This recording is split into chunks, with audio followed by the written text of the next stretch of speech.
Open Pit, Mine Planning and Design. Capítulo 4. Consideraciones geométricas. Parte 5. Subcapítulo 4.5. Geometría del talud del tajo. Existe un número de ángulos que ingresan dentro del diseño de un tajo. Debe tenerse cuidado para no confundir cómo se calculan estos ángulos y qué significan. El ángulo cara de banco se define como el ángulo que forma la horizontal con la línea que conecta el toe con la cresta. El ángulo global de talud se define como el ángulo que forma la horizontal con el toe más profundo y la cresta más alta. Si medimos el ángulo global de talud, apreciaremos que la presencia de una rampa tiene un gran impacto sobre este ángulo. Una rampa divide el talud global en dos porciones, los cuales también describen ángulos. El ángulo interrampa es aquel que se mide como el talud global entre rampa y rampa. Por lo general, las alturas de las paredes interrampa y los ángulos interrampa para diferentes segmentos no son los mismos. Desde el punto de vista de la estabilidad de taludes, cada segmento interrampa debe examinarse por separado.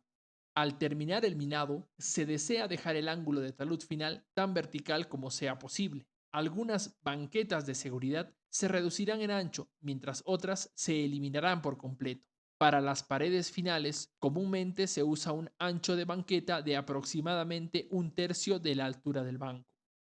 Subcapítulo 4.6. Ángulos de taludes del pit final. Durante los primeros estudios de factibilidad para un tajo abierto, se requiere un estimado de los ángulos de talud para determinar las relaciones entre mineral y desmonte en un diseño preliminar del tajo. Generalmente, en esta etapa, la única información estructural disponible sobre la cual basar tal estimación es la que se obtiene a partir de los testigos de perforación diamantina recolectados con el propósito de evaluar minerales. Algunas veces también se dispone de información de afloramientos superficiales. El nivel de conocimiento de estos ángulos y las técnicas utilizadas para su estimación dependen de las condiciones aplicables.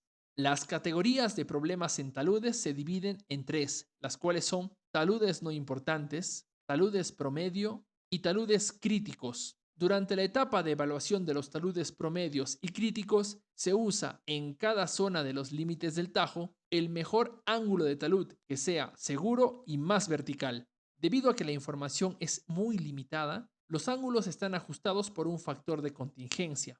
Si la propiedad es extensa y tiene una vida de mina razonablemente larga, los ángulos exactos del talud tienen relativamente menor importancia. El efecto de taludes más verticales en los límites del tajo es el incrementar la cantidad de mineral que puede extraerse y, por lo tanto, se incrementa la vida de la mina. El efecto de los beneficios en un futuro lejano prácticamente no tiene impacto en el valor presente neto de la propiedad. Durante la etapa de preproducción y en los primeros años de la operación, los taludes operativos deben ser tan verticales como sea posible mientras sigan proporcionando suficiente espacio para lograr una óptima eficiencia operacional. En esta etapa inicial, la minimización de la relación de desbroce tiene un efecto significativo en la economía global de la operación. Posteriormente, los taludes de trabajo pueden echarse hasta que alcancen la superficie exterior. Por último, la operación con ángulos más verticales o empinados comienza para lograr alcanzar los taludes finales del tajo. Existen casos donde la viabilidad del proyecto es altamente dependiente de los ángulos de talud seguros que pueden mantenerse. En estos casos, se toman medidas especiales que incluyen la recolección de información de taladros para llevar a cabo cálculos de los ángulos de talud. Existen numerosas referencias excelentes que tratan con gran detalle el diseño de los taludes del Tajo, en particular Rock Slope Engineering de Hooky Bray en 1977. Antecedentes geomecánicos. Esquemáticamente, los esfuerzos horizontales en un terreno viajan de izquierda a derecha o viceversa, en línea recta cuando no existe una excavación. Con la extracción de un tajo, los esfuerzos horizontales preexistentes son forzados a fluir bordeando el tajo y acumulándose en el fondo. Los esfuerzos verticales también se reducen conforme se extrae el material. Esto significa que la roca remanente entre el límite del tajo y estos flujos de esfuerzos está altamente disturbada.